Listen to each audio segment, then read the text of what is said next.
Got your boy Corey here, aka Crasher, and Cosmog. Woo! And ladies and gentlemen, in today's video, we are going to be reviewing Pokémon Journeys episode 89, and it is titled Dialga and Palkia, the Space-time Cataclysm. Without further ado, let's give you guys a brief recap of that episode. We start off the episode witnessing a clash between Dialga and Palkia in a weird dimension where we see an alternate version of Team Rocket with the red chains as well as 2 Arceus rings. We also see that portals begin to open up while the 2 legendary behemoths are battling.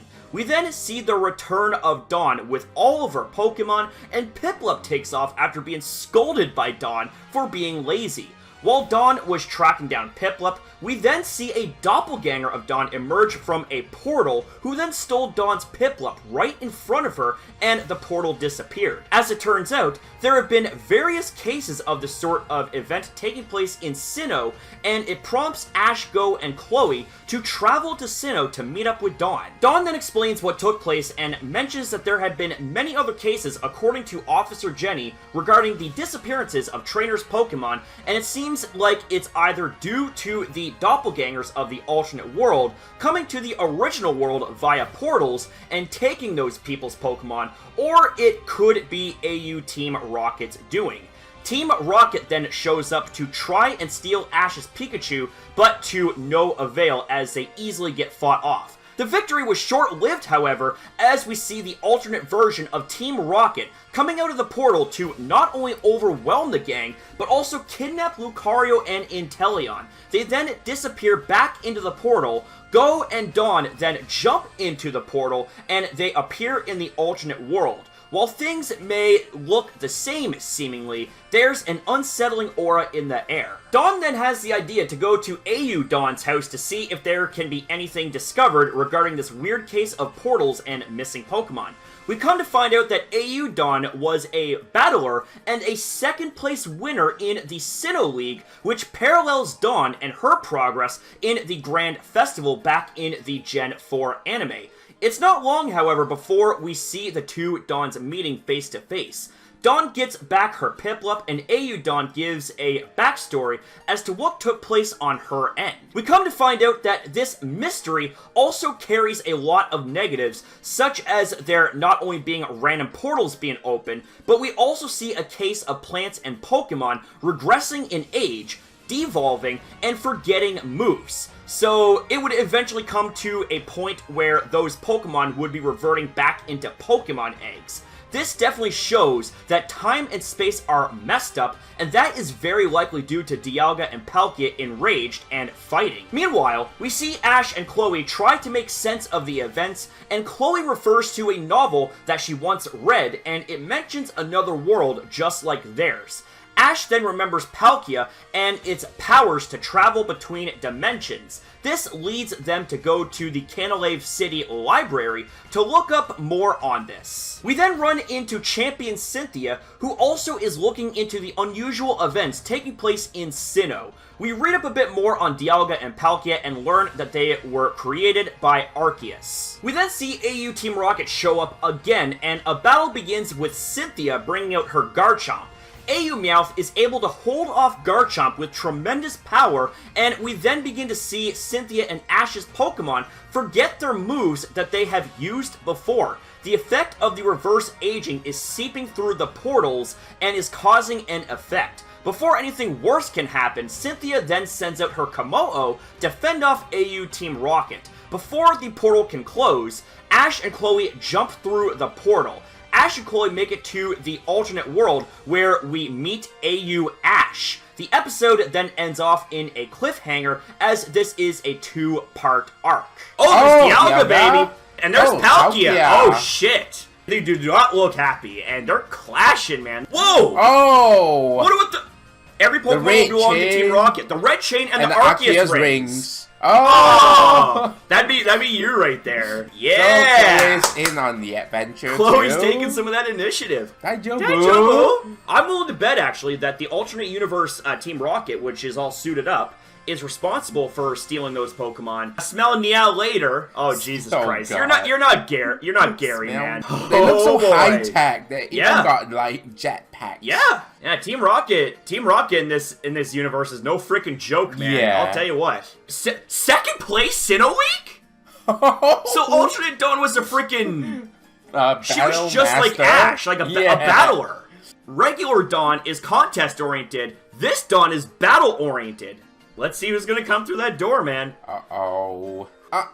And okay. there's Dawn, the alternate universe Dawn. Yeah, I keep calling her the fake Dawn. She really does look just like you.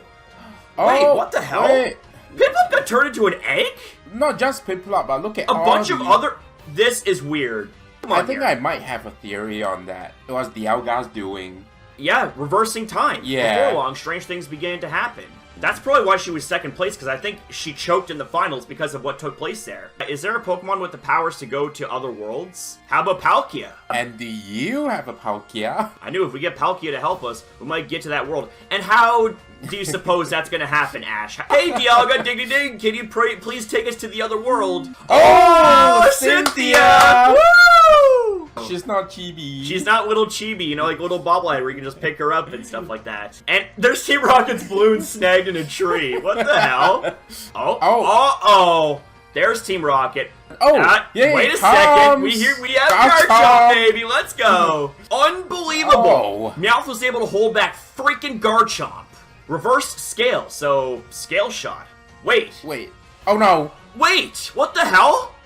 It didn't move. What is? No, don't tell me. Look at all those particles. No, Pikachu didn't use Thunderbolt. They forgot their moves. Oh shit! And Jarrup. Come on! Oh my god! Oh, okay. And they're withdrawing. Don't be reckless. Well, it's a little too late for that. They're in the trees. Yeah, Rocket. And Chloe's sitting on him. Oh god, I wouldn't want that to happen. Oh jeez. Hey, excuse me. Oh, what? Oh, there's a doppelganger Ash. Pikachu is all confused. And Pikachu is all confused. To be continued. Oh, wait a second. They're still at it. Alright, so now it is time for our thoughts and opinions on this episode. So first things first, myself and Cosmog are going to give this episode a ranking of 8 out of 10.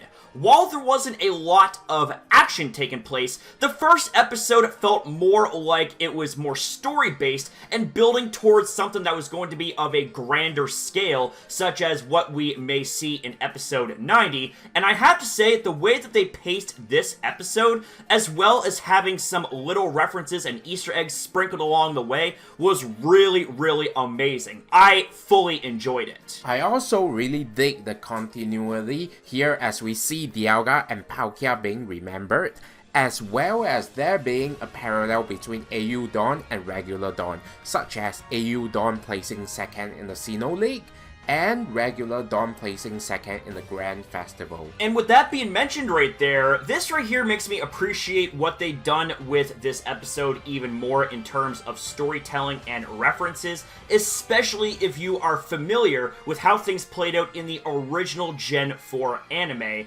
And this makes me even more excited to see the events taking place in episode 90 because we just met AU Ash. And we know about AU Dawn's background. She is a battler, so I'm wondering if AU Ash is the coordinator, which are exactly the complete opposites of real Ash and real Dawn, where Ash is the battler and Dawn is the coordinator. It really makes me wonder about that. If that right there is actually the case, that's going to make this an even nicer touch in my opinion. But with that being said though, what are your guys' thoughts and opinions about episode 89 of Pokémon Journeys? What parts stuck out to you guys the most? Let us know in the comments down below your feedback and opinions. We would love to hear you guys out on this one. And that's it for the video, ladies and gentlemen. So we want to say thank you guys very much for watching. If you guys enjoyed, consider liking and subscribing and especially commenting down below because we love to hear you guys out always have. That will never ever change. Thank you guys again for watching. Have yourself a fantastic day or night, depending on your time zone,